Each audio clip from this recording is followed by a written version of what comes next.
നിങ്ങളുടെ ഇപ്പോഴത്തെ നിലപാടെന്താ? നിലപാടോ? അതെ, അതാണ് ഞങ്ങൾക്ക് അറിയേണ്ടത്. ഞാൻ നിങ്ങളുടെ കൂടെയാണ്. നിന്നെ എങ്ങനെ നമ്പും? ഇവൻ പഴയ നക്കി സ്വഭാവം കാണിക്കും.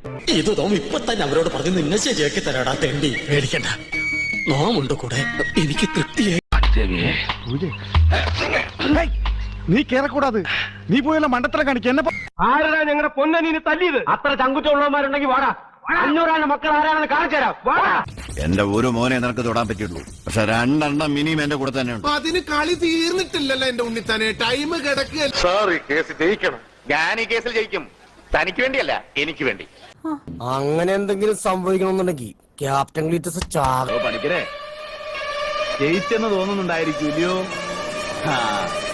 ഒരു കൂലിച്ചട്ടമ്പിയുടെ സഹായമില്ലാതെ തനിക്കിവിടെ ജീവിക്കാൻ പറ്റുകയില്ല. പക്ഷെ കുട്ടപ്പായിക്ക് പറ്റും. അത് ഞാൻ കാണിച്ചു തരാം എല്ലാത്തിനും. ചുമ്മാ തങ്ങിയെന്ന് തോറ്റാ പോരെ?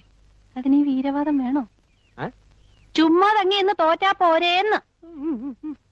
നീ അവനെ അങ്ങനെ അങ്ങ് മോശക്കാരനാക്കാൻ പറ്റും വേണ്ട. മനസ്സിലെത്തി പാടാമെങ്കിൽ പുഷ്പം പോലെ ജയിക്കാവുന്നതേ ഉള്ളൂ, അല്ലേ മോനെ?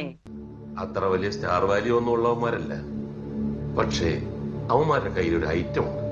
മംഗലശ്ശേരി നീലകണ്ഠൻ തോർത്തുകൊണ്ട് നിവർത്തി തോട്ടിലെ വെള്ളത്തിൽ മാമനും മോനും കൂടെ പരൽമീനുകളെ പിടിച്ച് കളിച്ചിട്ടുണ്ടാവും. ആ ഈരിഴ തോർത്ത് വിരിച്ചാൽ ശ്രാവിനെ കിട്ടുമെന്ന് വിചാരിച്ച് വെറുതെ നനയണ്ടോ? ഇത് ഉണ്ടാക്കിയാൽ ശേഖര. അപ്പോട്ടിനോട് സ്നേഹം ഉള്ളോണ്ട് പറയാ, കാവിലെ മത്സരത്തിലെങ്കിലും അശോകേട്ടനെ തോപ്പിച്ചോണം.